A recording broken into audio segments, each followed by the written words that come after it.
All right, welcome everyone to tonight. It's good to be here. I'm here tonight with Nolan Kisich, who is going to be talking about how to clarify your life and your vision through using some of the tools like Gene Keys. He's also going to share his experiences, his contact experiences. We're going to talk about Lyra. We're going to talk about angelics. He's also an incredible visionary about how we're going to be living together in the future, right? How can we find new spaces? And he's actually building a Elven castle just outside of Flagstaff. So we're going to get into that a little bit first as well. So I want to start out by doing what we always do, which is a 60-second drop in to the field. So we can all do that. So let's go ahead and close our eyes and here we go, 60 seconds.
Awesome, everybody. I'm going to ask everybody to mute if you're not talking here. Okay, so if it's your first time, welcome to Exo Metaverse. We're a citizen science platform for really figuring out what's coming up and what's new. We are excited to have everybody here tonight. So I wanted to give you a little bit of a heads up on some of the things coming up. So let me just share my screen here. So there's a big event coming up here in Sedona called the Angel and the Alien. And it's these two channelers. They're absolutely incredible. She's the alien, he's the angel. And they're going to be doing a lot of workshopping and it's going to be really, really powerful. I just signed up and I'd love to see you guys here in January. If you guys want to make your way to Sedona, you can also do it online. And next session, we're going to be with Eagle, who is an incredible guy. He lives here in Sedona. He's going to be talking about the tribe of Phoenix and the 7-mile medicine wheel, the physics of ascension. And he does an accitonal alignment that's really powerful. And he does it for people that come into town. And he knows a lot about Melchizedek. And he's also building heaven on earth. So he has this incredible spread here in Sedona that he invites people into, and it's really interesting to see his life and his happiness and what they're creating in his center.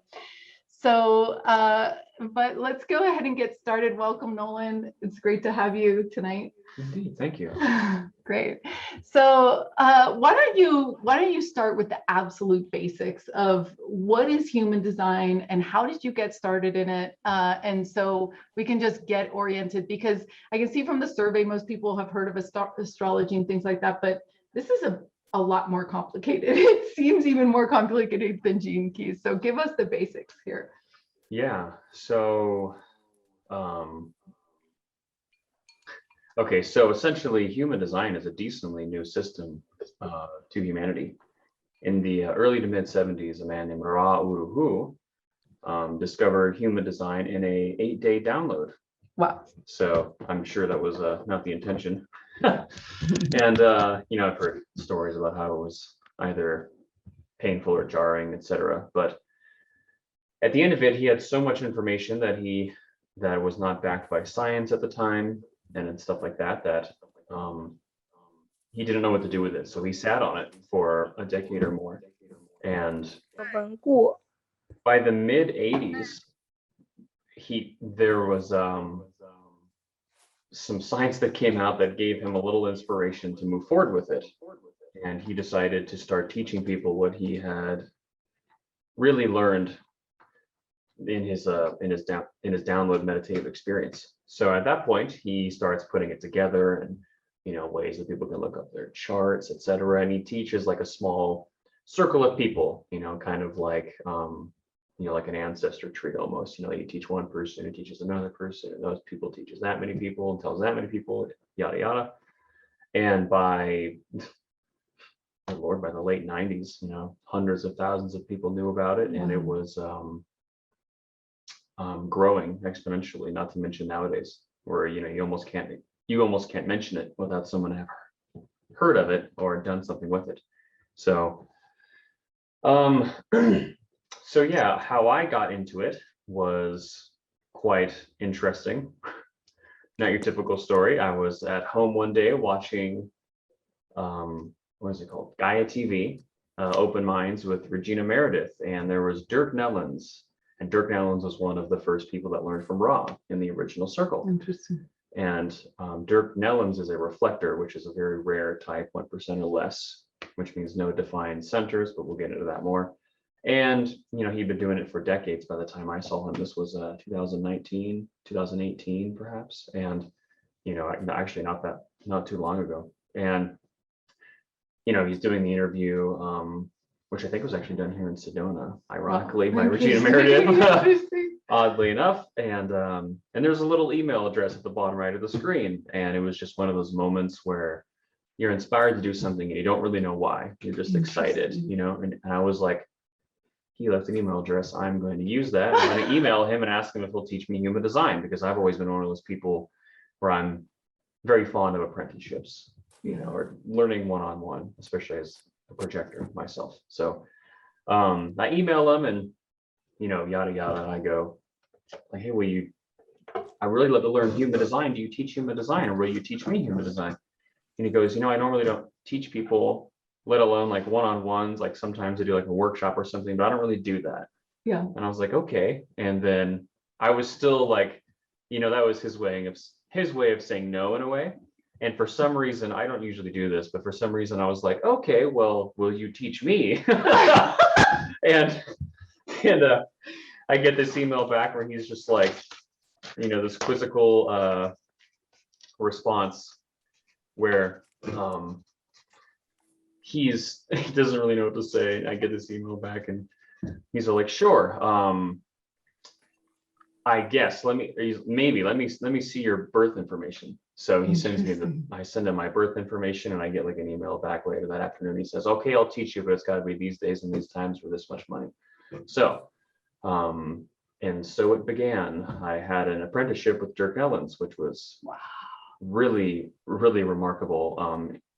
Not to like, there is a college that teaches this, or they call themselves a college. There's a website and you can go through it, but it's a classroom setting, or it's just learn by yourself information kind of thing. Yeah. So I was very fortunate to learn that way.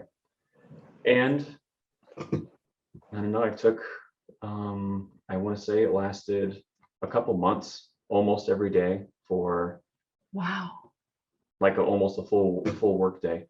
And yeah, and it was pretty intensive, and it was a lot of information to jam into my head, and a lot of like going over the same thing, and just like, okay, wait, we talked about this, but not this way. And, so it was really awesome. I got to pick his brain about things, which I feel like, about a lot of things, which I feel like maybe you can't do in a classroom setting as much. So that was really, really valuable. And I'm really glad that happened that way, that I didn't go through the college, although I'm sure the college teaches a great program. I actually don't know.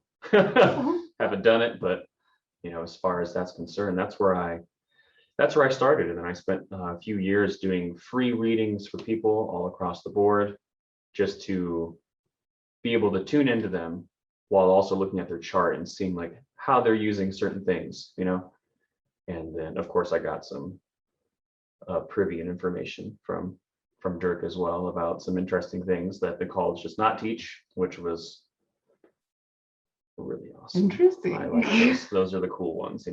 People are starting to talk about them now, but even 3 years ago, it was like nobody had any idea. And then Mm-hmm. still one specific thing, but we'll talk about that when we start talking about it more. Okay, great. Well, I just wanted to also, I see a couple people that I want to give a shout out to. I want to give a shout out to Greg Heller and Daniel Rection from Exo Metaverse.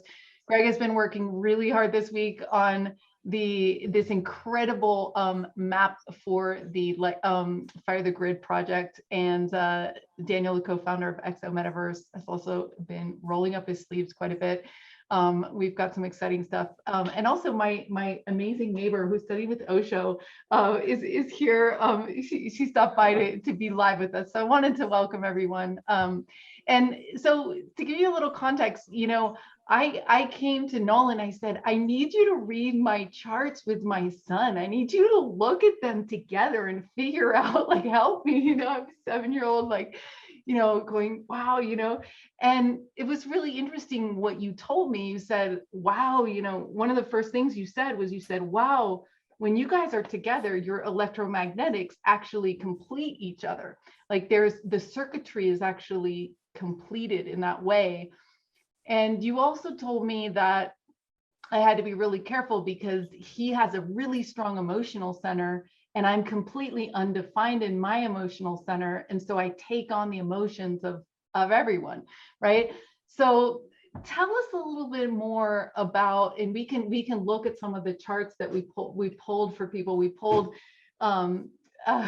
Teal, Swan, Joe Dispenza, which you've been doing both of their work a lot. Yep.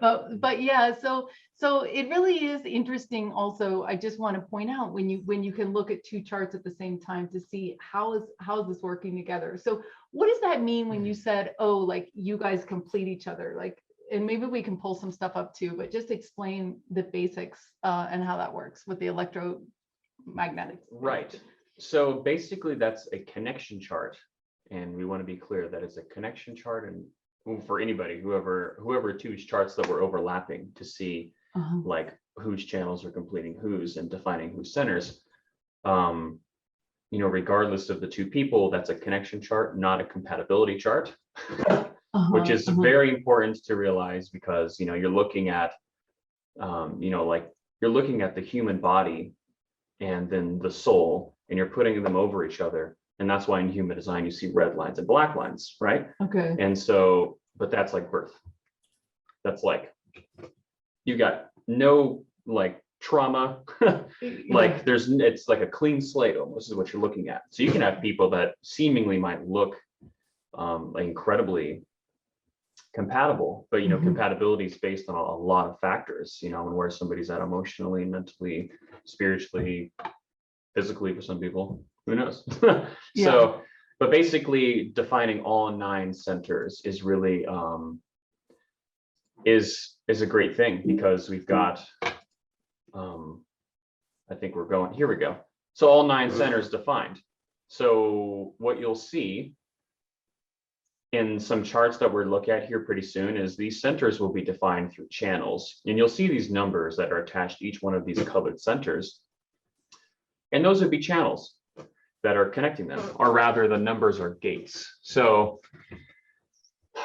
to complete a channel, you have to have both gates defined and both centers opposing each other, so that energy can move from one center to the other. And that's what makes a channel. So you'll never see a channel with just one defined center. That is not possible, because energy has to move from one to the other to define both. So like for an example, if we go all the way to the bottom, you'll see the root center, and you'll see like right in the center top there's number 60, and right above that is the sacral, or the life force center, and you'll see 3.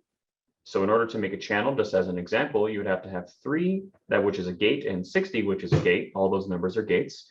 Having both of those defined completes the channel of mutation, and that's just specifically what that channel is called, based upon how the energy is interpreted by people, generally speaking. So having 9 defined centers in 2 people that you're overlaying a connection chart with is usually a good thing. There are exceptions where people have naturally like 7 or 8, 6, 7, 8, extremely rare, sometimes even 9 centers defined. And And those people are generally need to be a little more careful about who they're connecting with, because they're going to make a lot of people feel really complete, if that makes sense. Yeah, you were saying that. You were said, yeah, be careful who you connect with, because most of your gates are defined. Like this one has 4 that are empty. Yeah, this is Dr. Joe Dispenza. Oh, wait. Okay, so I'm noticing a miscalculation here. That 11 gate is not defined in Dr. Joe Dispenza's chart. So that's okay. What's though. the 11 gate? So the ajna, if you look up here, so the very, very, very top triangle that says 64, 61, 63. Yeah. And then the one right below that, you'll see that red line that says 11. Dr. Joe does not have that defined. We just have the time wrong. So if you moved him a few hours forward or backward, that would change that. But so that's kind of a big deal. He has all this open. So when there's no color, it means it's open. It means so he's receiving information from the world in that way, right? It's more like he is so open that he has no choice but to take on definition there from other people who are in his auric field. And you could be in someone's auric field with talking to him on the phone. It's wherever your focus is going. But in his, if we were to move him forward or backward, like whatever his exact time is, that 11 gate would move to his crown actually, and I think he has 63 defined if I remember correctly. But he has a totally open ajna, which is that second triangle, and then the one below that, that's the square right there, that's the throat. And Dr. Joe has a totally open ajna and a totally open throat, and that's why you see him using his brain, which is, the properties of the ajna, the third eye, so he can think about things in any way that he needs to, because he doesn't have a defined way of thinking about anything whatsoever.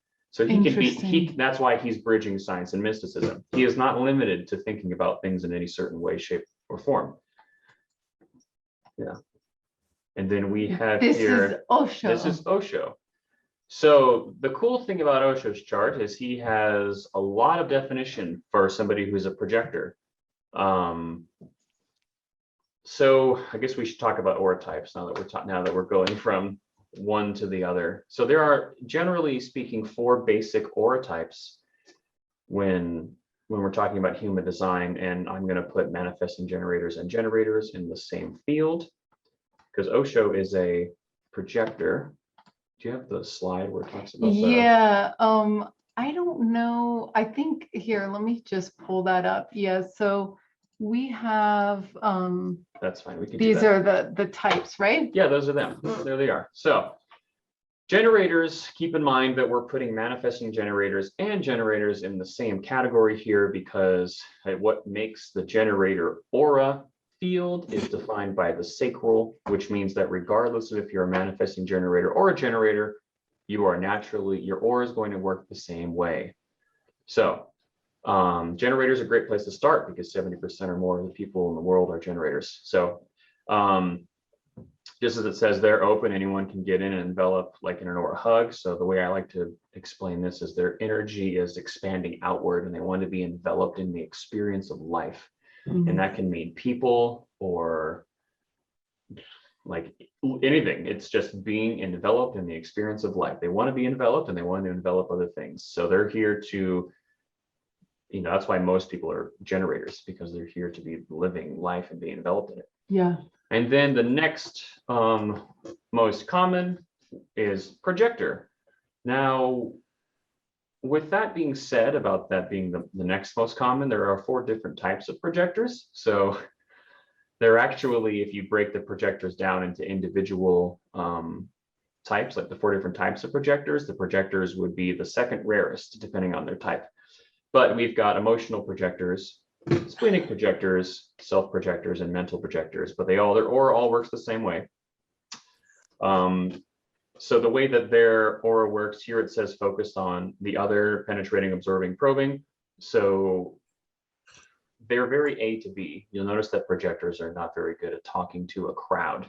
They're very interested in what's happening in the other person, because the way that their aura works is they can penetrate into, like it says, they're penetrating into someone else's aura, and they can kind of see what's in their way. So the role of the projector here on Earth recently, because they've only been here since That's right. 81 They're or new, 17, right? 1781, I think. But it's within 5 years of that, or 1778 or something like that. But yeah, so keep in mind these percentages are a little off. Generators definitely are 70% or more of the planet. And manifestors are actually kind of dying out. They're more like 7 or 8%, if not 7 by now. Reflectors, that may be accurate, but they've always been around 1%. And projectors actually hold more of like 17, 18% divided into 4, depending on the type of projector. So, but yeah, with that being said, the projector aura is meant to guide other people, because with their ability to penetrate into other people's auric field, they can kind of see what's in your way that you can't see, if that makes sense. You know, but there's also something in human design called an I can't remember the name of it right now, but it's basically just lingo for like how you live your life. You know, like the generators follow their gut because they have a defined life force center, and that defined life force center in the sacral expands outward for the enveloping experience. But for a projector, it's that is not defined. So they're here to be guides and advisors, essentially, because they can see in you what you cannot see in yourself. They have exceptional awareness, depending on the type, of course. And this is wild. Completely undefined. Yep, this is Teal Swan. Yeah, this is a reflector. Absolutely, completely undefined. You'll notice if you look at the the inner authority there, 4 down on the right, see where it says type strategy, not self-theme? None. No inner authority. There's no defined center. So there is nothing internal happening in the internal environment that's that says like yes, no, like, you know, your average generator, 70% of the planet or more, they can literally ask their gut, like as another mind or brain, if you will, for answers, for intuitive answers. And this person does not have that. This person has to like follow the cycles of the moon to make big decisions, which, you know, I've talked to some reflectors and they all agree that that is something that they do for like big decisions, but for small decisions, they still make decisions on just where they're at. Yeah, if that makes sense. But yeah, and you'll notice with her chart, actually, if you're able to go back there, that there's let's see. So she has a totally open crown. You see that at the very top? Completely, yeah. And Teal is a profound astral projector. Very, very exceptional. And you'll also notice that she's a spiritual teacher who teaches a lot about the emotional aspect, trauma healing and childhood trauma and stuff like that. And like, you know, self-love. And there's a lot more emotional teachings happening with Teal's work. And that's because she's a reflector, because she will just completely take on who other people are and then can reflect them back at them so that they can learn about themselves. But generally the aura of a reflector is kind of resisting. A lot of people who are reflectors are definitely aliens, and they are generally projectors, and reflectors are definitely not from here. And they especially reflectors, because they have this like shield kind of around them where they can kind of be here without needing to like fully be in it. And that's why they have no defined centers. And that's what gives them the ability to kind of like be here and walk around as a human being, but like, you know, like they're kind of like in this middle ground area energetically. Well, what do you think? Do you think our DNA, then our humanness, gives us some of those definitions? Or what's your theory on how these templates work? Like, did you choose your template when you came in here, or how do you think that works exactly? And why would there be a different template for the aliens? Or I mean, obviously there's aliens that are other things, they're generators and whatever. Yeah. Well, there's a couple different ways to look at this. The way that I think of it is like, so if you're an alien or you're like a celestial, you know, and you're coming here to help humanity with something, wouldn't you want to be a type that can either peer into others to help them, or be able to like reflect things back at them, you know, or be a manifestor who can like move things out of the way to like then have generators initiate things? Like that's kind of I mean, there are definitely people who are, you know, starseeds of sorts who are generators without a doubt, but it's you know, the whole universe is a loving system, and you know, you wouldn't be here to do something that you don't love at the end of the day. Mhm. And anything outside of that is just would be, you know, some sort of programming or trauma, etc. So it's there are, I would say, I have to be careful if I say that, but I would argue that most are projectors or reflectors. So Mhm. because of just what they're What here are to do. you? What are you? What type are you? I'm a projector. You're a projector. A splenic projector, because there are 4 different types, and they operate very differently. They have the same aura, and how like the aura works, and like what we're here to look into other people, you know, and see. But as far as that, like what we're seeing when we look into somebody, and based upon like how they're in their own way, greatly depends on the type of projector you are.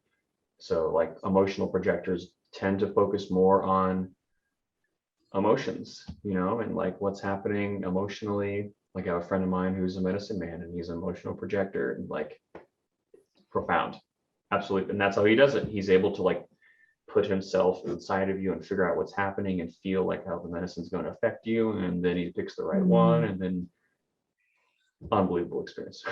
So just an example of like a unique way a projector works, you know, with the penetrating aura like that. So, yeah. So when you found out, and you were saying that even the Myers-Briggs was very helpful to you personally, like, so what have these, how have these tools been helpful to you in your life?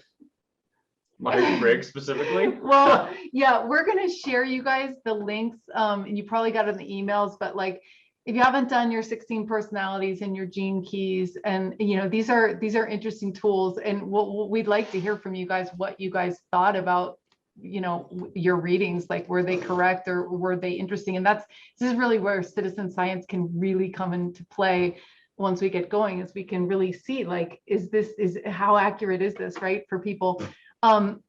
If you go to 16 personalities, I don't have the link right here, but you can do that. But let's tell about your story about your. Right. So Myers-Briggs is kind of like, I think it's a little funny for me.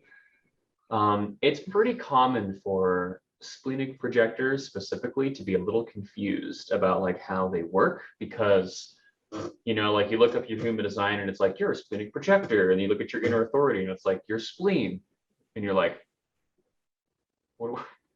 Like when you first hear that, you're like, what? I do what now? You know, and it's like it doesn't like make any sense. And but emotional projector follows their emotions, super black and white. Yeah. You know, like a generator follows their gut, like a reflector doesn't have a defined way of being at all. Or I'm sorry, yeah, no defined ways of being at all. So lunar cycles, you know, and manifestors can actually have a defined emotional center and follow their emotions as well. But generally, they too don't have much of a defined way of doing that. So they're here to just move people out of the way and do what they're here to do. So most there are mental projectors and self-projected projectors, and mental projectors, you know, are going to follow their thoughts, and you know, the pressure to think, and I've met some that are pretty telepathic, actually. It's a little scary.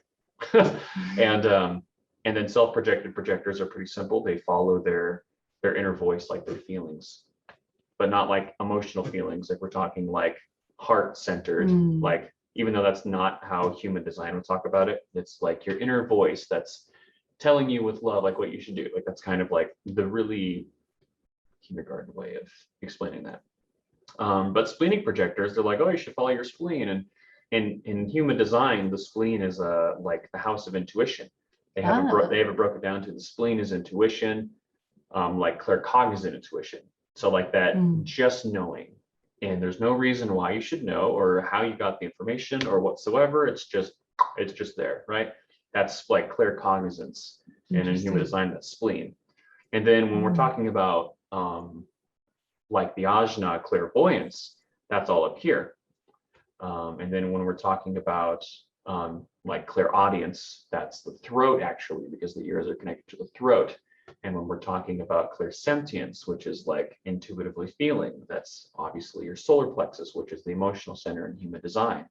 So, you know, being being any type with a, well, I guess only being a splenic projector with spleen authorities can be very confusing, because it's essentially saying follow your claircognizance. That's pretty much what it's saying. So they're like, yeah, you like walk out into the woods one day and then just be like, claircognizantly let your intuition tell you where to go. I see an elven castle. Yeah, like, so it can be a little interesting, to be honest. And it took a while for me to learn that aspect, because it was not easy at first. Well, so that's really interesting for everybody on the call to know that that inner authority, you know, which he was describing about the sentience, right? Because we're all going to be developing our other senses beyond the 5 senses, right?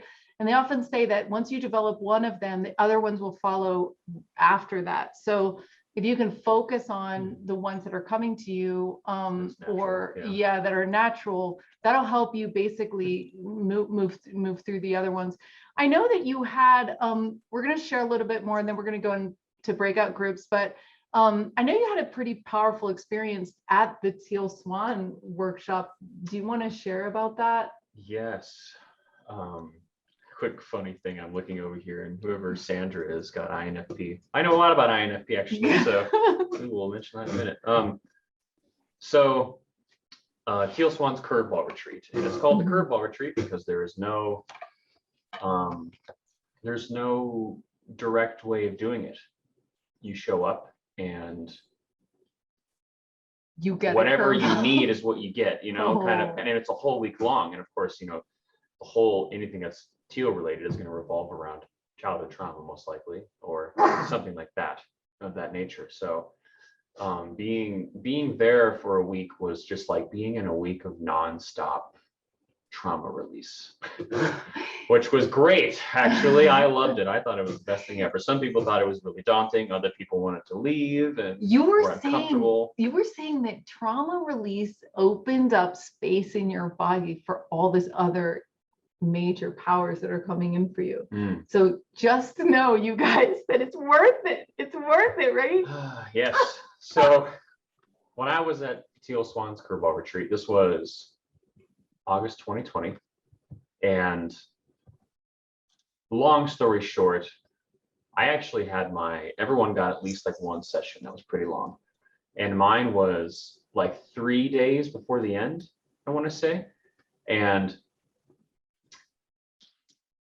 it was really helpful, and you know, got a lot of stuff out of the way, and it kind of knocked a lot of things free and different perspectives, and got some, you know, inner parts of me moving and flowing better, fluidly, whatever the word is.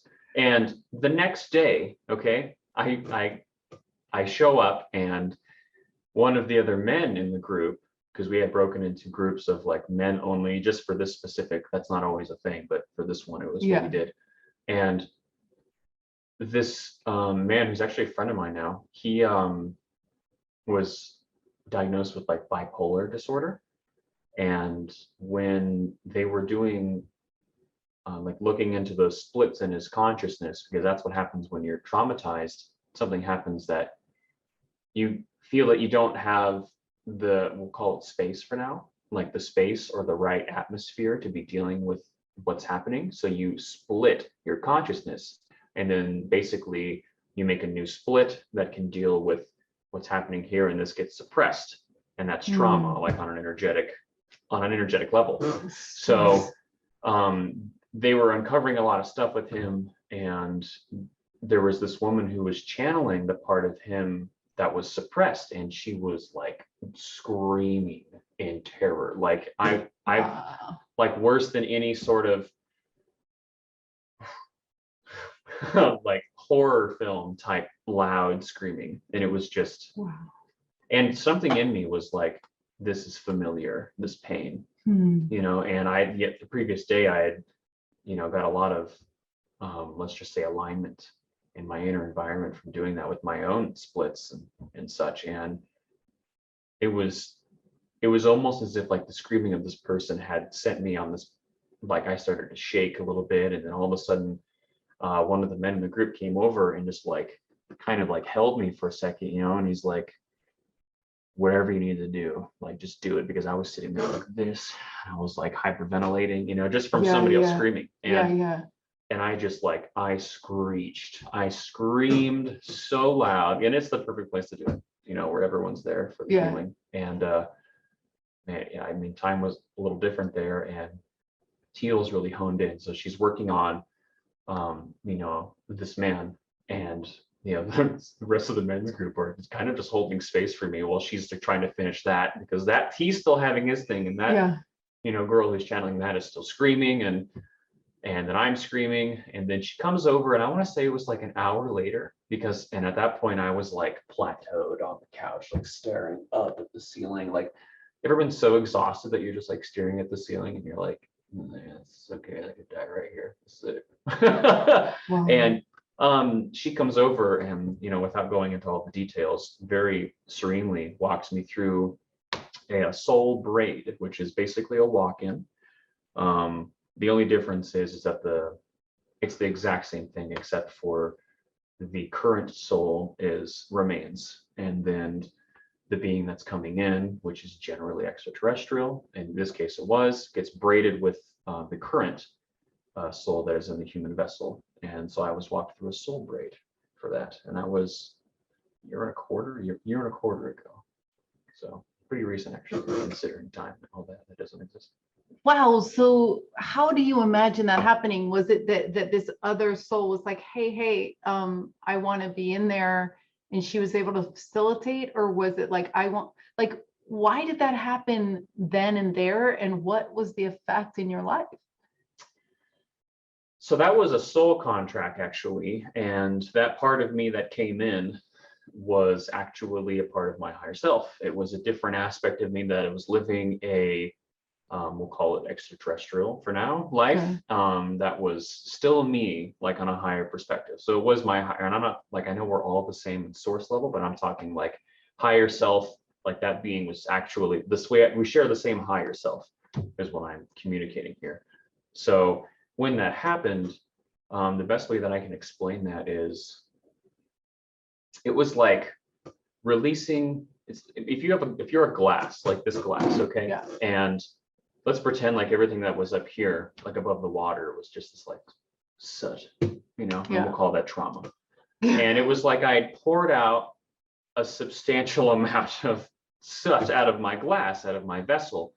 And it was as if my higher self came in with this like picture, and it was, I mean, I get the same visual every time. It's like this golden source light that you like would visualize if you ever tried to, like, as a human, visualize what source would look like. This like golden light kind of thing, and just poured right into my glass until it was as full as it could be. And then, with that happening, there was a part of me that was like, the soul contract, which means that it was probably going to happen because it was agreed upon before I came here, was like, if you get to this point and you go through this and you release that, then when you fill in with your higher self, then I'll come in as well. We'll braid and we'll create one new soul, essentially. So wow. Yeah, so very, very interesting experience. The most blissful experience I've ever had in my life by a long shot. So, wow. Like, just the amount, like, there's nothing like, and this is just why I'm so gung-ho about people doing trauma healing work. There's nothing like pouring out pain and just feeling like your higher self just takes this golden like light and just pours it into you, and you're just like, it is unbelievable. There's nothing like it. Wow. So, and your life really changed because of it. Like, now you're building this village, right? I mean, it was like you saw a big shift, right? Like right away, right? Yeah, I think the biggest thing that it taught me was, it sounds so archaic, would that be the right word? Like, where something's like so basic that it's like evasive almost. Which like, part is basic? What do you mean exactly? The number one thing I learned was that I am love, and that everybody is love, and that I didn't really have to try to do anything. I just needed to be love and do what I love, and that the control was already built into the flow of life. I didn't really have to control it anymore. And that was like the real beginning, because like when that happened and you can feel that much like love source coming into you at once, that's a lot of energy. And it's like, my perspective changed instantly. Like it was no longer, all the years of my life leading up to that, it was, I have to try really hard to do this. And, I was like super bulldozer, like even if I didn't want to do it, I'd do it, just do it like almost like self-harm, to be honest. So, having that perspective of being love just completely 180'd me, 100%. So. Wow, interesting.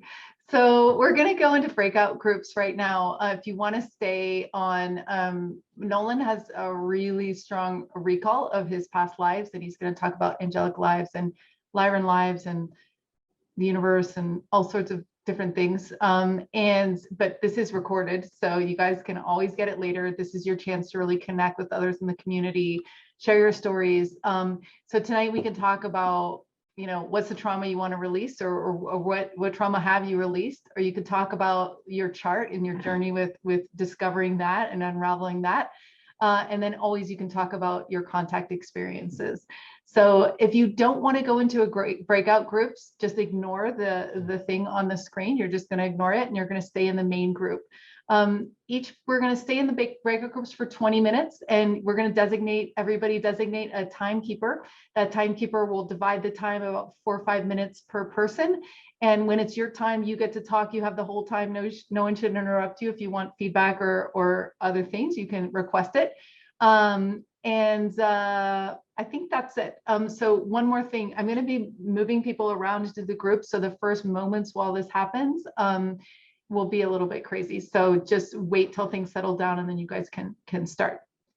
Okay, so I'm going to go ahead and start these. And Nolan, why don't you talk about, so we have this series about, our first contact experience or our best contact experience. So I want you to talk about, it could be either one of those. And let me just get this stuff started. And I'm going to kind of make the camera towards you because this is sort of a series that we have. So. Okay. If you want to scoot forward. Sure. Okay, cool. All right. We're just sharing.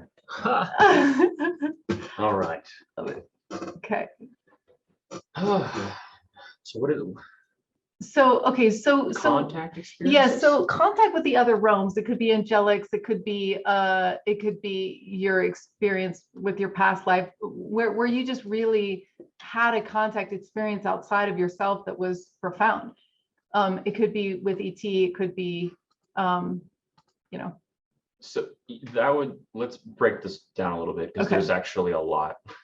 I'm one of those people where I always ask like the universe, I was like, well, I wonder what past lives I had, and I get all these interdimensional other species answers, but I never get anything human. It's very strange. But which I have had human past lives, in readings. So it's just for some reason the universe is like, oh, you'll enjoy this, look at that. But let's see. So the most connected one I would say is going to be the celestial one. I just say celestial because I feel like the word angelic is a little more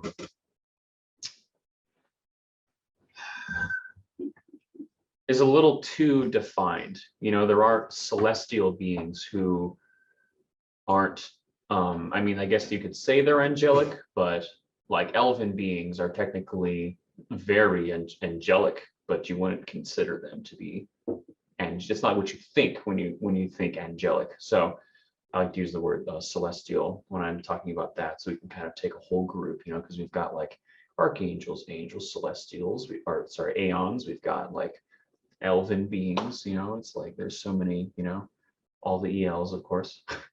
And then I have memories of, let's see, I don't know why I pronounced it Lyran, but everyone else says Lyran. So Lyran past lives. I have memories of dragon past lives, and then one past life as a human. So can you talk about the Lyran one? The Lyran one. The Lyran one. I see what you're saying. Lyran just sounds better, but in my opinion. But sure. So this would be a great opportunity for questions, because I tend to be more activated when someone's asking me a question. It's weird because like I will try to ask, but it's not like exactly, let's say, like my passion to tune into that kind of stuff, but once I like telling other people about it. So if someone else has a unique question, yeah, Angela comes in many forms. So if anyone has a question then about what it was like, then maybe we can start there, because we're, I can't describe an entire civilization in 3 minutes. Okay, so okay. So, So tell us what are the characteristics in that civilization that you wish we would adopt here? that you don't have to fight. So, okay, so I'm going to say it the way that I say it, just for my own. Yeah, definitely. Lyrans aren't actually from our universe. They're one of the only Starseed people that are not from this universe. They came from a completely different universe experience that they had, we'll say, finished or completed on their own. And they decided to come here to help. And when they came here, they decided to use lions as like their main species to evolve through, to like move really fast, because they knew what was going to happen and they knew what the universe needed, or this universe needed. So that's what they chose. But to be honest, there are multiple orders in Lyra. There are, is it 3 or 4? There is a bird folk like Lyra order. There's obviously the lion Lyran order, and there's a mer people, like aquatic water people one. And there are some other like smaller ones, but for the most part, those are like your main 3. And I think that's like the gold, emerald, and amethyst orders, if I'm remembering correctly. You can actually, this stuff is online, I think, nowadays. But so like when you say, like, a lot of people think only lions when you think Lyran, but to be honest, there were quite a few like avian Lyrans that were very air elemental based. Like they didn't just choose lions, like they chose a different selection of species so that they could, because they knew just picking one would have, like, sure, you'd have a lot of, it's like picking one of anything, like if you just choose like the lion, like there are downsides to, like, there are shadow aspects, there are things that are difficult for those types of beings to deal with. So that what they did in order to accelerate as fast as possible is they picked multiple so that they could help each other and they could bridge all at once and go up really, really fast. So that was the goal. And the reason why I say that the number one thing that I think we should learn from Lyrans is you don't have to fight, because fighting actually just increases fighting even more. Because when the Dracos went to go wage war on them in Lyra, they just left because they knew, like, they're here to stop that cycle, so they're not going to take part in that cycle. And that was profound to me, and you tell a lot of people who are there's a lot of Lyrans that are not, like, there's like new Lyrans, because like when the original ones came here to start let's say ascending, for lack of a better term here, those ones had a lot of knowledge and wisdom that they brought from the old universe, but some of the newer ones that were born didn't have the same lessons, let's say, like in their memory fragments, for lack of a better term. So for them, they adopt a lot of the lion traits, or like really hard-headed and going to go forward and be the leader, but they'll fight anything. So it's like there's a interesting split that happened with, some of the old Lyrans that came here that were like, no, we don't need to fight. Let the Dracos are going to come to our constellation or planet, and they're going to try and start a war with us, but we're just going to be like, no, you guys, you can have the planet, we'll leave. So, which is, energetically, if you're looking at the law of attraction, and how the universe works, that is the best thing you can do. If you're here to really heal and ascend all beings, because at the end of the day, we can get really into different types of beings, but the goal here is like to be as much love from the internal environment externally, so that we can all become more loving. So they knew that, like, waging war with the Dracos, it's gonna be a joke. Like, yeah, that's not what we're here to do. So I invite questions if you guys want to type them into the chat as well. So Fall is asking, like, how did you access your past lives? And at what point in your journey did those memories come back to you? So it sounds like you've probably accessed more past lives than anyone I've ever met. So what? Wow. Yeah, like what is your methodology? And yeah, My method is that it's still happening. It wasn't just like one time where it all came in at once and then I never got it again. it's meditation. It's though. a constant flow. Are you in meditation? Are you in hypnosis? Like what? No. It's honestly, like if you are cognizance, maybe. pretty much, it's we'll get biblical just for a moment here, but ask and you shall receive is not a joke. Like, if it's actually something that you want to know from like a loving place, internally, you can ask and it will arrive like substantially fast. The issue is that, we're programmed to think that we need and want certain things that we don't, that we ask for those things, and then we're all automatically in resistance vibrationally to receiving them because it's not what we really want. We just think we do because that's how we're raised, etc. So, I mean, all of this, past life knowledge that I've had, being like a dragon, an elven, and an angel, and like, Lyran and a human, it's like all I did was ask, to be honest. Like, yeah, like the Lyran one really came in hard, of course, because that was, during a huge trauma release. But I learned probably more about my past life as a Lyran, just being curious about it and asking questions and just being open in day-to-day life. Like, that's it, like, of course I got like a lot of information right then and there, but like it doesn't have to stop there, like, so I would say if anybody wants to learn about past lives, like, first of all, make sure that's actually what you want to know, and not just because like it would be cool to know. Like, let's make sure that it's something that you're enjoying from your heart outward. And if that's true, then start asking and you'll get answers. It's not, and then if you can't tell the difference between like what you're imagining or what you're receiving visually, then, start doing some meditations where you're getting to a thoughtless place. Actually, ironically, Dr. Joe meditations are really good for that. So that's a great place to start. So what have been your most powerful past lives, and have they influenced the Elven? I want you to talk a little bit about the Elven project and how that shows up for you and what you envision there. I mean, did that come from an Elven past life where you're like, wow, I want to remake this here? Or yes. Wow, so you're going to remake something you lived in another life. Whoa. I mean, it has to be done in a human way because we are human, and that's what we are right now. And the number one reason that ETs don't show up on the White House door is because like that type of information wouldn't be received very well.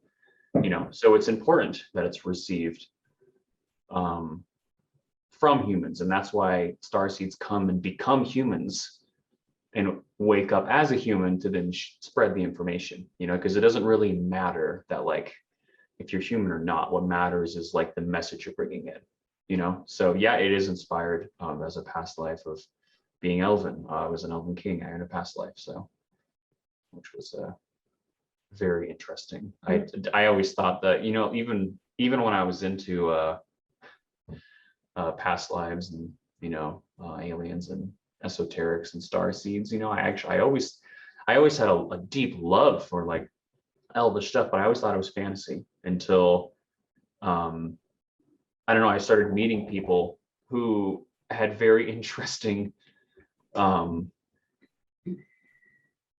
features and like passions in life, and then it kind of opened me up a little bit, and I was like, okay, maybe it's just my programming that is telling me that that's not a real thing. It had to come from somewhere. And then I started looking into it, and I was like, wow, like the Elven language is actually really sophisticated for somebody who just wrote a book about fantasy.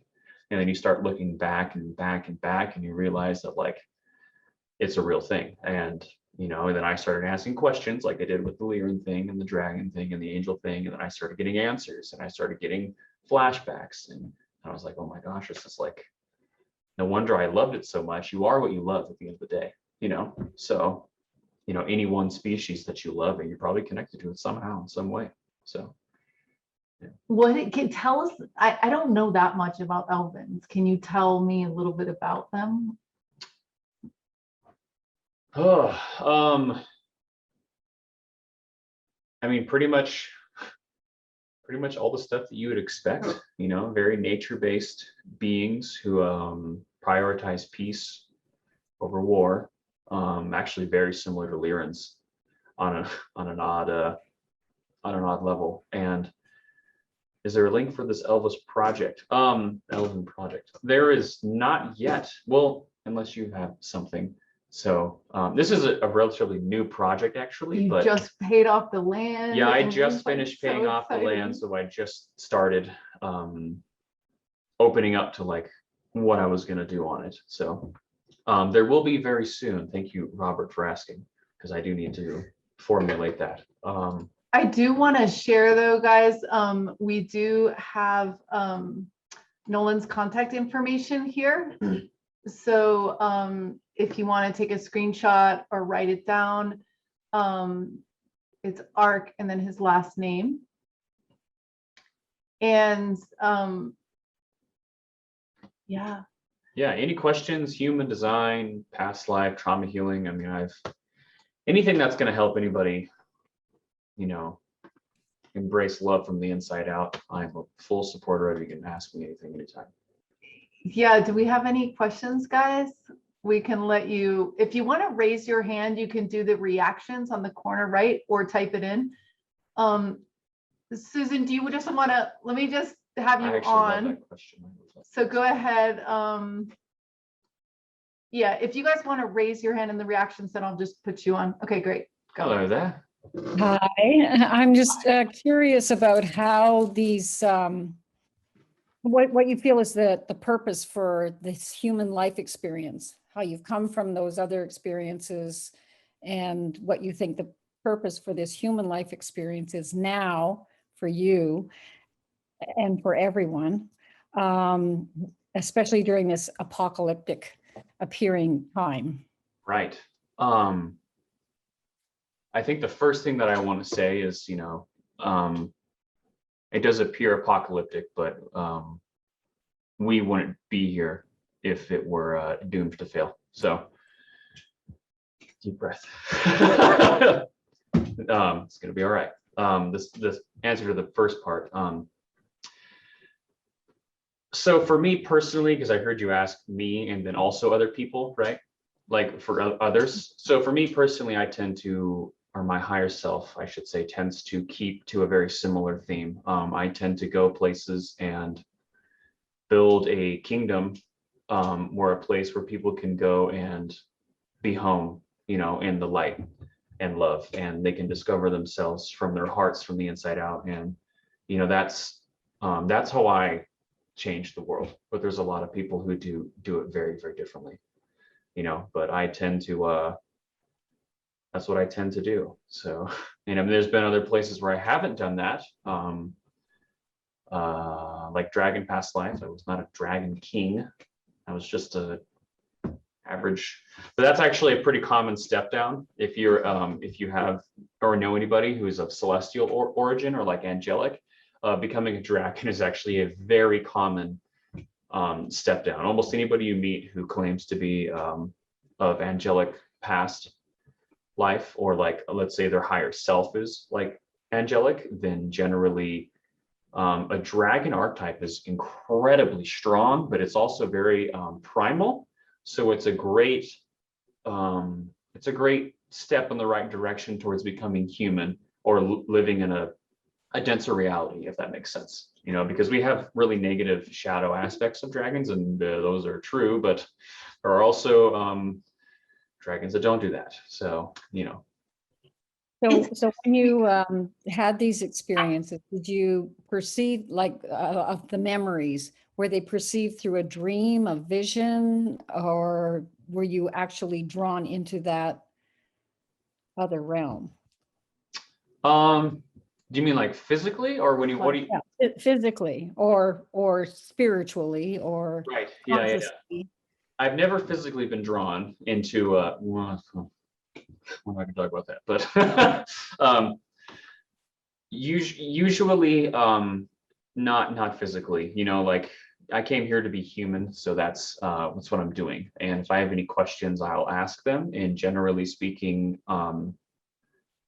it's usually during a meditation, but it can happen when I'm just walking down the street or pulling up to work. Like it's pretty interesting how it comes in sometimes. Sometimes I hear it, sometimes I see it, sometimes I just know it, like claircognizance, but kind of how you were saying, like I followed my claircognizance first because that was my primary way of receiving intuition. And as I did that, I ended up being much more clairvoyant and clairaudient in those other two realms. And that was very helpful because claircognizance is very confusing at times. And when you're first starting out, because you don't know the difference between like, if you just made something up just then and there, or if it's just like something you received.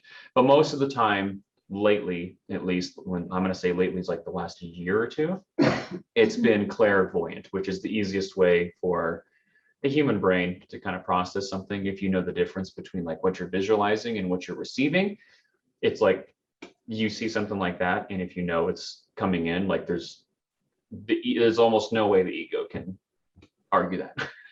So that's I ask for it visually now, even though that wasn't naturally how I started. It usually comes in as visions, to be honest. Yeah, that's how it comes in. I can't believe you're saying that you were a king in the past life, because when we were doing the pre-meeting for this interview, we're looking up your gene keys, and it was all about you being this humble leader that would, take out the trash. Essentially what it was saying is like you weren't above anything else, but that you were also this like very wise and regal leader. Like, so that's interesting, right? Well, that's how they usually go. Usually go somewhere, and there are people who are already in power who are wanting to be in control, and manipulate systems and what they're doing. And it's usually a fight, to be honest. Or I shouldn't say a fight. It's a struggle at first to get up there, if that makes sense. Actually, this life has been the easiest one yet in that regard, because we live in a time where there are not really kings anymore. So it's actually more accepted, oddly enough, with that, because nobody's here to fight it. They're just like, but generally speaking, it's you come into an experience where there's already people in power like that, and they do not take lightly to the whole concept of like, oh, you're a king, you're actually the servant, and your people are, you're a servant for your people. That's what you are. Like, do you love your people? Like, what are you, like, why are you the king? Like, what are you doing? So it's, and that's a foreign concept to a lot of people in power, especially power like that, where one person is absolute law, so but yeah, that's been a common theme. It was the same in Lyra. That's the dragon one's the only one I could think of where that wasn't the case, actually.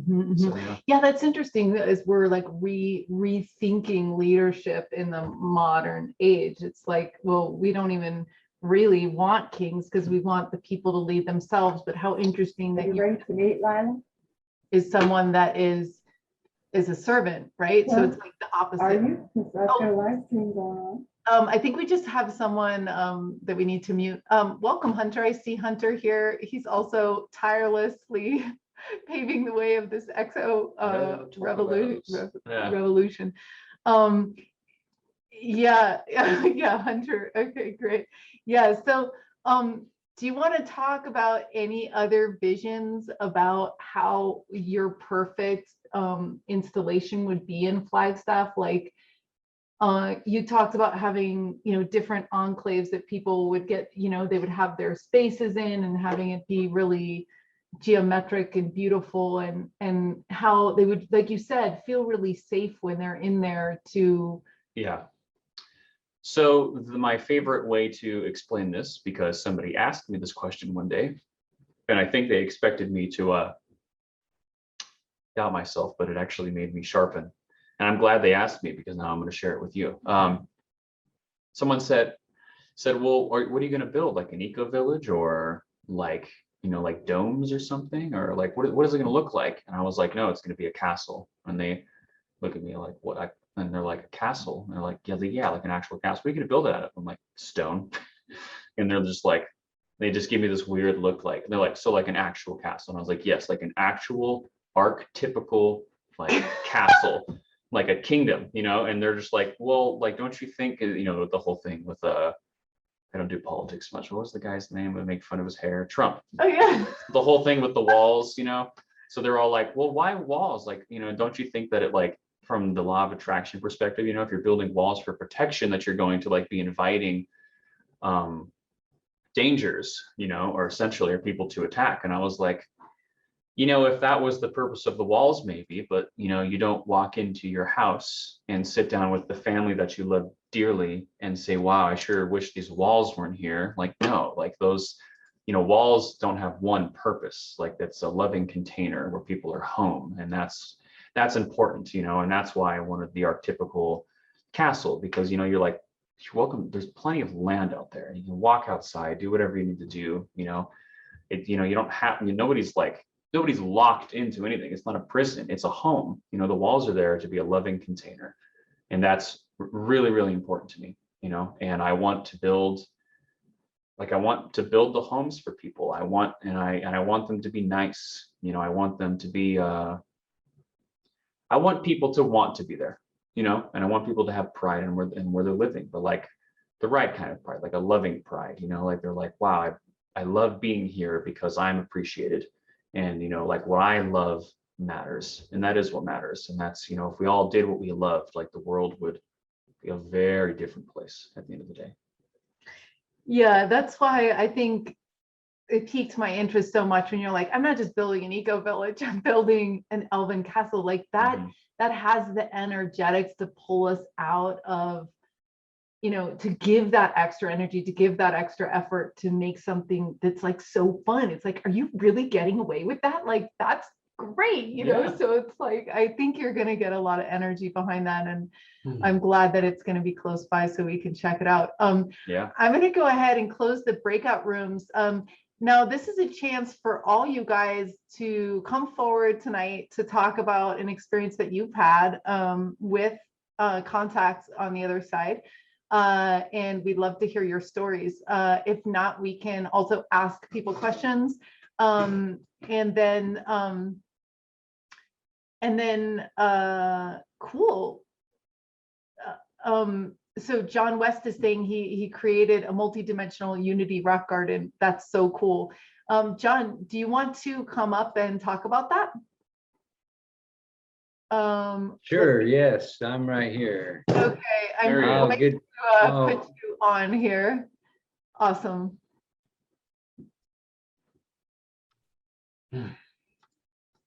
Nolan and Zinka, I just want to tell you thank you so much. And when you mentioned you have this vision and driven, I was downloaded in November of 18 to build a berm along when I carried in tons of rocks, but some were donated, and a lot of people bring rocks to the garden and come and meditate. And a young lady psychic who was walking 3/4 of a mile away was drawn to it and told me how the energies just drew her. But it is when you're driven like that, I feel like I'm one with the rocks. People say, well, how do you do this? How do you arrange these, stack them, make designs? I said, the rocks talk. The rocks have talked to me from day one.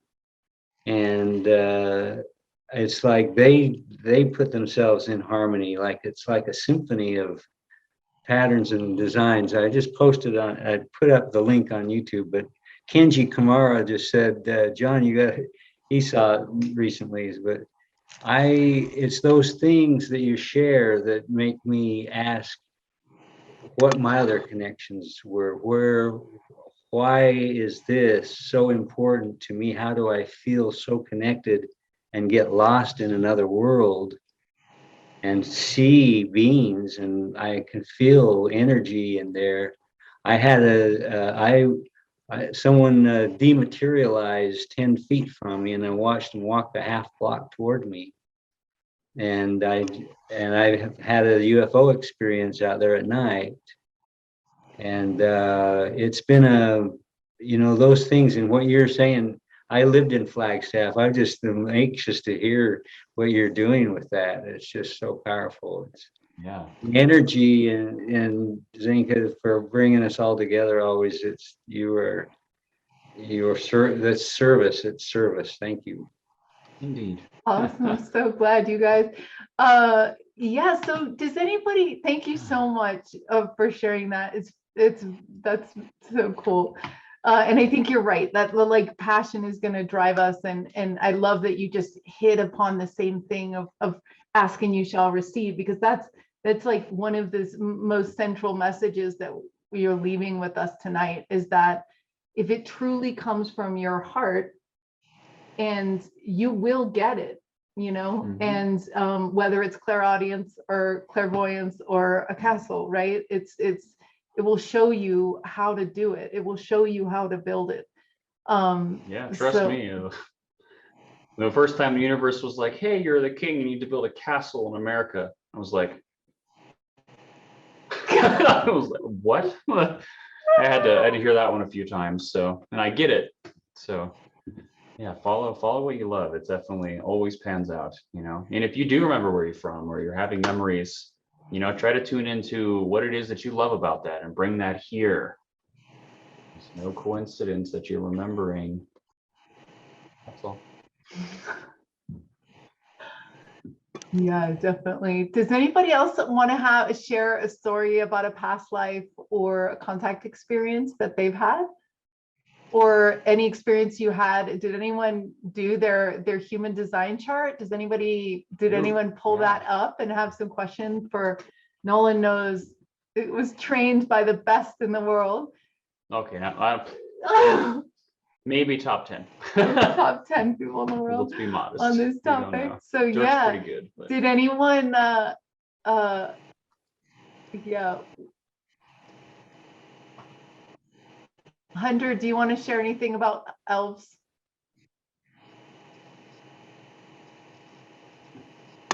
Hey guys, can you hear me? Yeah. Hey, so I tuned in late, but Robert notified me that you guys were talking about elves, so I had to hop on. Yeah.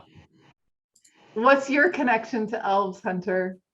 So I've role played as elves my whole life, Mhm. and I never put too much thought into it until I was listening to some Abraham Hicks and Joe Dispenza, and their whole thing is like to be coherent with yourself. And so I ended up one day last year, I was writing out like my ideal elven lifestyle in like my journal, and I wrote about all these things that seemed like very elf-like things to do and ways to live. And I then proceeded to put together musical playlists that reminded me of elven homes and that sort of thing. Wow. Rivendell, for instance, that kind of music. And I listened to this music every night, and for months I would do that meditatively, and I would get visions in my mind. And it wasn't until later when I watched Adam Apollo, and he has a talk about different backgrounds. I've talked to Adam Apollo. Please continue. I'm not surprised. And he talked about his past life as a half-elf and the connection with Sirius, the star system. And what he described and his memories that came to him, which apparently he's relived, were uncannily exactly like my own. And so things like living up in these huge trees, and there's so much sunlight, and that's why these trees are so big, because it's a binary star system and things like that. And there's multiple stars actually in the solar system. Yeah. And so this proved to me that I wasn't just imagining things. I thought I'd been imagining things to the music, but it was like he knew exactly what I wanted to imagine. So obviously it wasn't just imagination. It was coming from somewhere. It was channeling. It was recovering past life memories or whatever it may have been. Yeah. So since then, I've been really fascinated to hear anytime anyone else has Elven backgrounds to share about. Yeah, you'd be surprised. I met somebody recently who has discovered the secret of lambus bread. I've cooked lambus. On Earth, and is using grain that's like 13,000 years old from ancient Mesopotamia, which by the way is older than Atlantis, by the way. Like Atlantis is usually aged at 10,000, but so that's really awesome, and he's going to plant that there in the Cool. castle. But yeah, honestly, what I also want to say is if you remember anything that doesn't fit with anybody else, that's okay too. You know, like I have memories of Oh, for sure. Yeah. like what is it, the first I don't like the new ones as much, but the newer Hobbit films, the very first one where they get locked away by Legolas and Thranduil. Yeah. The inside of that kingdom is eerie. That is like almost exactly what I remember, like The one in Mirkwood, like in the second one, I believe that is.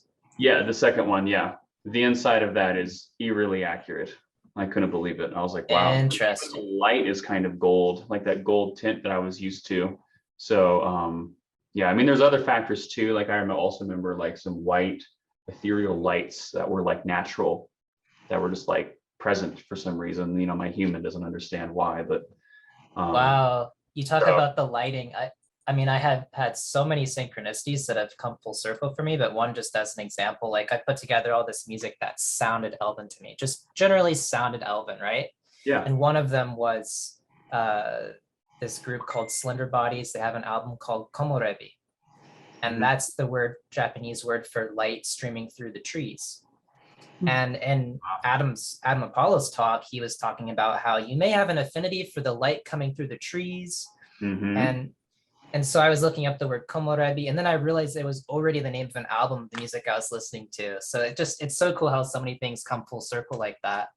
Yeah, the lighting is a big thing I've noticed with people who have had Elven past lives. So I've been channeling with the guy that passed over, and he told me that on at least where he is, that it never gets dark. Mhm. It's just always light. There's not night there. Yeah. Is that in serious? And no, he's just in the afterlife. I don't know where he is. Ah. You named your kingdom. What is you? Could we want to explain the name to people? Tara Selenia, which is Quenya Elvish for the castle of the stars, or connected to the stars. Elenia can mean connected to or of. So Tara Very cool. Selenia. Mhm. So in the time that we have, why don't you talk a little bit about what you see? You know, you talked about a lot of people, starseeds incarnating right now and things like that. Talk about how you see that, and like, are they all waking up? Are they already woken up? Like, what's your sense of is there an unusual number of people that came, right? You know, I mean, that's what they say right now. What's your sense of how things are going, and how This the is always humans are a integrating? strange conversation for me, because there is a lot of people who are manifesting as humans that are star seeds, but they are from places that are actually relatively nearby when you look at like the size of like the universe and how many galaxies there are.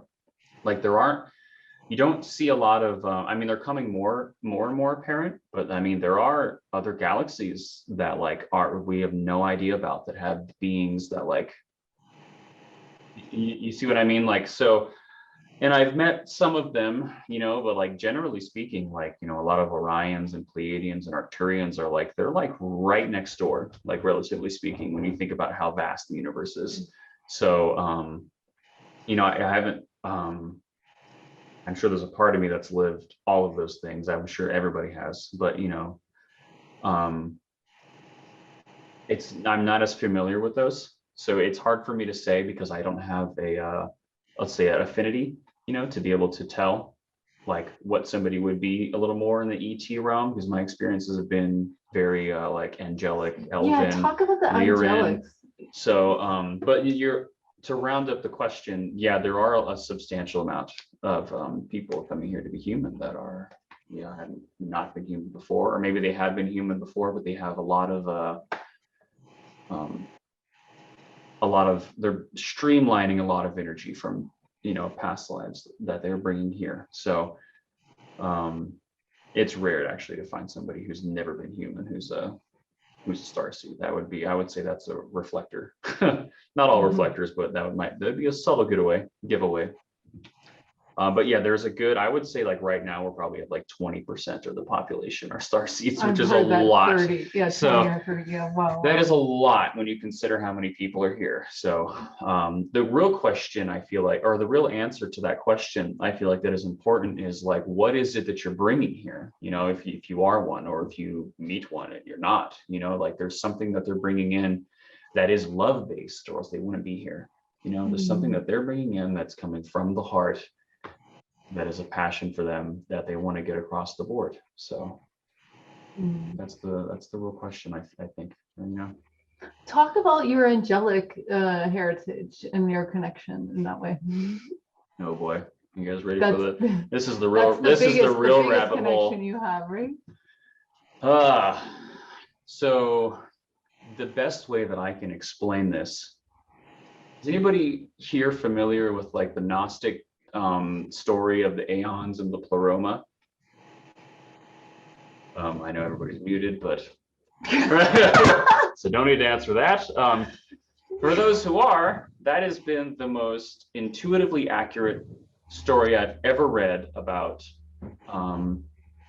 the creation of the universe. Because when I first started my spiritual path, for some reason, the only thing I could tune into was like my angelic past, and past being relative, of course. And we are interested in your opinion. Let me wrap up my story. And Oh, I then we don't will see you. go to you. Oh, sorry about that. Yeah, there's a lot of people. But we don't So see we your don't hand see up. it, yeah. And hands are supposed to go to the left, I think. Or Yeah. they're supposed to show up on the top. Oh, there we go. Now we see it. Oh, Now there we see is. it. Okay, Okay. yeah. But yeah, so essentially, the story goes, there's like the pleroma is right outside of source. Okay, and source becomes self-aware, and then there's the consciousness of thought, because the first thing that happens is there's a thought, and then a split happens. And I guess according to trauma healing, that would be traumatic, but that's just a joke. Sorry. And then thoughts are being thought about in different ways, and then you start to get all these different aeons. And then the story goes that Sophia, the aeon of wisdom, was dreaming something in the pleroma, which is just like this magnificently heavenly place right outside source, and that she was dreaming up something, and that she decided to go into the dream, and then she fell, and then the chaos happens, and then she's in this like black void essentially, and she starts creating things, but she's missing like the masculine counterpart, so there's like a lot of creation happening, but there's not a living container that she needs. So then like, this is of course my interpretation, but what I've intuitively picked up on is that Yahweh in the Bible was her attempt to create her own counterpart.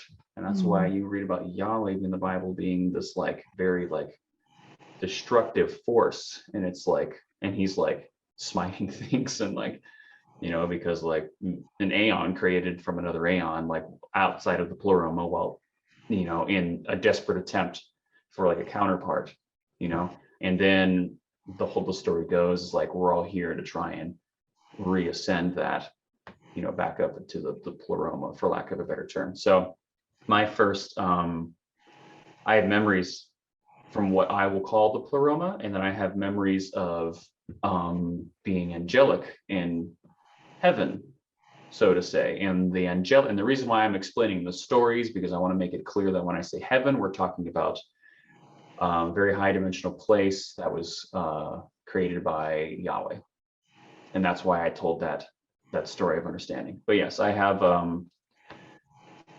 have memories of being Azrael, so I don't tell too many people that. So that's because it tends to really be an interesting conversation that upsets some people, but I think everyone here is interested. So yeah, very interesting place. I'm pretty sure that the way that I see it is just being interpreted, through my human, but but yeah, it's like a place where it's kind of, I wouldn't say it's without fear, but it's as much as you could get without, going straight to what I would call the pleroma, right outside source. So that was a very interesting experience. I'm not sure exactly what you want me to talk about on that key, Well, but that's so interesting that it's a place without fear. almost without fear. Almost without fear. There's extremely, like, it's almost as subtle as you could get, extremely subtle. Maybe we could all try that tomorrow. It's like spend and then see if you can spend one whole day. If you mess up, start the next day without fear.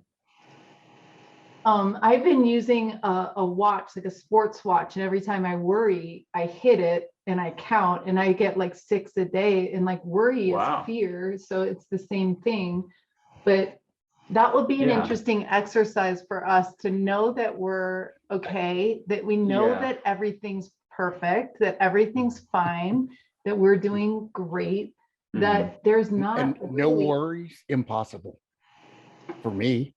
Well, It's- that's in a so- day. So you could do it with I was about to say. you could, well, you could do it with It's totally natural. you could do it with a bracelet too. Like every time you worry, put it a rubber band, put it on the other side, because it's about training our brain. Like, no, like why are you worrying about something that didn't happen? Or why are you worrying about something that did happen? Like, I'm always worrying about stuff that hasn't even happened yet. Am I going to be late? Am I going to get it done? Like, it's like, that hasn't even happened. What do you like? I'm like reverse manifesting my life. And today there's gonna be a lot of fear. We're going through extreme change. So we're being influenced by the field of everyone and ourselves and this uncertainty. But what if, like, yeah, I mean, maybe we should try that as a group tomorrow. Like, wake up. I have a You're better. saying it's not possible? No, I have a better idea. Because you can't be without fear. You would straight dematerialize off the physical What? plane if you were without fear, like in your internal environment. Like, good Lord, even ancient like gurus, like, you can't be here without choosing to be of a dense reality. Like, if you had no fear whatsoever inside of you, you could not be here. It's not possible.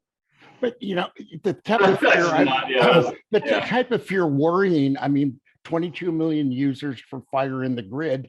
Yeah, I worry all day and night trying to ponder how to do it and what's going to happen. It's not possible. But doing astral travel, out of body and stuff, and other things, there's worry, fear about losing self, being injured, being whatever. Yeah. That I don't have anymore, really. Yeah. So Interesting. I think the best, most of the time. Yeah. if you guys really wanted to do a fun, I think experiment. it's fun, but maybe not your average person.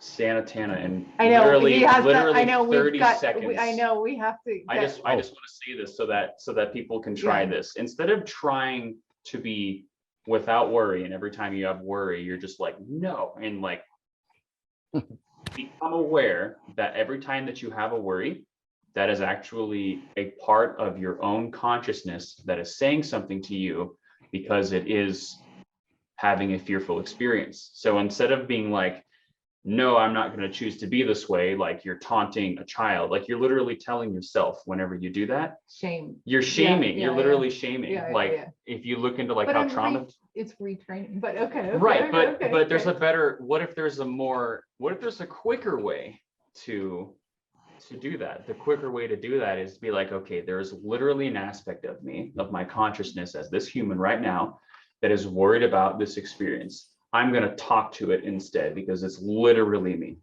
Right. Like, you see what I mean? Like, would Be you a rather loving best friend Yeah. to you and be like, Because, well, it's okay.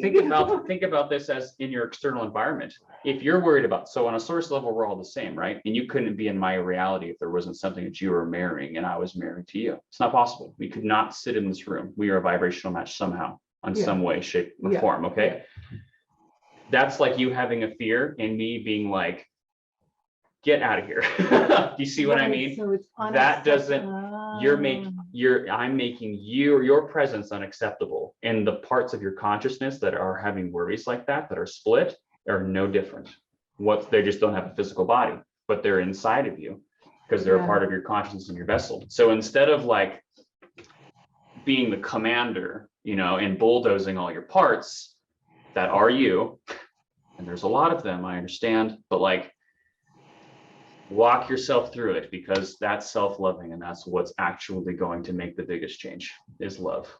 Honestly, like if you want, I mean, it's great. Like if you're on death's doorstep and you're at a Dr. Joe Dispenza, like Dr. Joe does a lot of that stuff, you know, that's great if you're about to die, because like, you're right. You need something and you're about to die of MS or something, or like some disease, then yeah, like try bulldozing your way through it, you know, so you can survive if you want to be here on the physical plane. But if that's not where you're at, like, try applying a little more love, because you are literally talking to yourself every time that you're addressing a worry or a concern or anything that's coming up in your internal environment. That's exactly what's happening. Wow. And you had said that by the time you're 30 years old, you've had how many trauma splits? Like the average person? You Oh, were telling- 18. Yeah, So- by the time you're 18, how many splits have you had? So I've heard that it's about 120, and that's if you have really good parents. You've had 119 different occasions from the age of 0 to 18 where you've had a traumatic instance in your childhood. And that's if you have really good parents who have plenty of energy to raise you and stayed together and love each other and did a really good raising. Wow. So, but don't be daunted, because like having more parts actually does give you more energy when you integrate them. So there is a balance. Interesting. Cool. And well, Santa Tana. Yeah, you have the Yeah. last word, Babaji. We just have, go for it. We just have a few minutes, 2 or 3 minutes. Okay. My problem was I didn't think I was going to be able to unmute, but I guess I succeeded. Yeah. Susan made a comment about fear, and she's right. The media keeps us all in fear, because as long as we're afraid, we can't think. Yeah. And they don't want us thinking, because we're liable to think ourselves out of the mess we've made. Any comment on that? Sure. Yeah. So the thing that I really want to ask is, why are you paying attention to that? Well, I was going to say, yeah, that's a good one. I don't pay any attention to it either. And the way I haven't had fear. How long has it been? I can't remember how long it's been since I had fear. I don't believe in it. I think if you have faith, there's no time for it. So when things aren't right, you just go on with it anyways. You just know that everything's fine. Somebody's got your back. I mean, that's what God's all about, right? And now the other thing I wanted to bring up was this thing about the castle. I was told to build a palace. They told me where to put it, and they told me how to build it and what they want it to look like. Mhm. And it's supposed to be some sort of, I guess, a universal place where all faiths are acceptable. You know, not this guy or that guy, but everybody will be welcome. And it's Yeah. called the Temple of Peace, Love, and Understanding. So I would like to visit you in your castle. And when I get mine built, you'll be certainly welcome in mine. I do appreciate that, and you should build it if that's what they said. If that's what Well, you you know, love. If you don't love, if you don't want to. No, it's all about money. You can't do anything without money. So you wait for someone that's got the money that has the same idea, and then you give them ideas, they give you cash, and you put it together. So it's just a matter of time. But hey, thanks for the time, Zinka. You better get on without me. One more thing I Yeah, want to yeah. add, because I realize what I said might have been interpreted not the best way. What I meant by is, why are you paying attention to that? What I think what I would like to say instead is, what is it that you can really do about that? Well, you could go to GoFundMe if you're talking about No, money. I'm sorry. He's talking about the news I'm and talking how, about the how news, the it's news. Oh, the just- news. Oh, yeah. You just got to realize that they're the enemy and they're going to poison you. They're going to give you lies. Everything they've ever told you is a lie. Who brought down the Twin Towers? You know, they didn't tell you who did it, right? And I won't tell you either, not right now, who killed John Kennedy. They're not telling the truth. You know, what did they say about David Koresh? I mean, it's all bullshit. And it's all done by the demons, you know. In Sanskrit, we call them asuras. So the asuras control the community. And the first thing they do is they grab up the radio and the television, and they've got the internet now. everything you're exposed to is lies. You just have to learn not to listen. Sure. I would also say that as long as you are, or can I offer you a loving perspective, or was now not a good time? No, I'm sure that anything you say is going to be because you're kind and loving and generous and sweet, and you don't want any enemies, and neither do I. So go right ahead, tell me.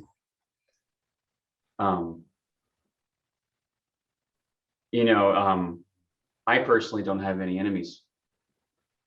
And I don't mean that like as in what's the human word? Like for putting myself on a pedestal. I mean like, as soon as I make someone an enemy, I'm creating on a universal level, I'm creating separation from them when we are actually all one people at the end of the day. And we all are love. So I think it's important to know the difference between somebody who's doing something you don't prefer and what an enemy is. I would highly recommend everybody not have enemies, but just have preferences against what other parts of source are doing that are, at the end of the day, traumatized beings. Yeah, hurt people. Yeah. So Well, it's simple. You mentioned the law of attraction. We always get what we need.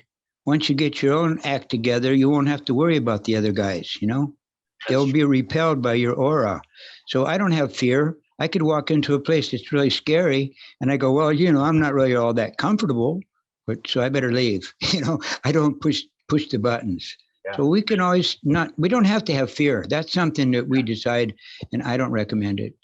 No, I agree. My dream is to walk up to whoever what we perceive as the deepest, darkest world leader and just show them love at the end of the day. That's honestly, if there was a way that I could get there and to meet the person or persons and just spread love with them, I think that would be the most impactful thing anybody could ever do, honestly. So I think you already have. Thank you for being I with appreciate us you very much. today. Thank you. Be Thank well, you. Oh, Nolan. and thank you for the love, both of you. Thank Yeah. you. Thanks all you guys for the love, and thanks for showing up in this world, and bringing your best selves and bringing your courageous selves, and yeah, so tomorrow we get to be loving with ourselves. Whatever comes up, we get to be our own best friends. Yes. Treat ourselves like we would treat someone who came into our house. So we love you guys, and we'll see you in 2 weeks, and thanks for being here tonight. And Namade. Love you guys. Be well. Thank you for being here. Thank you for letting us come.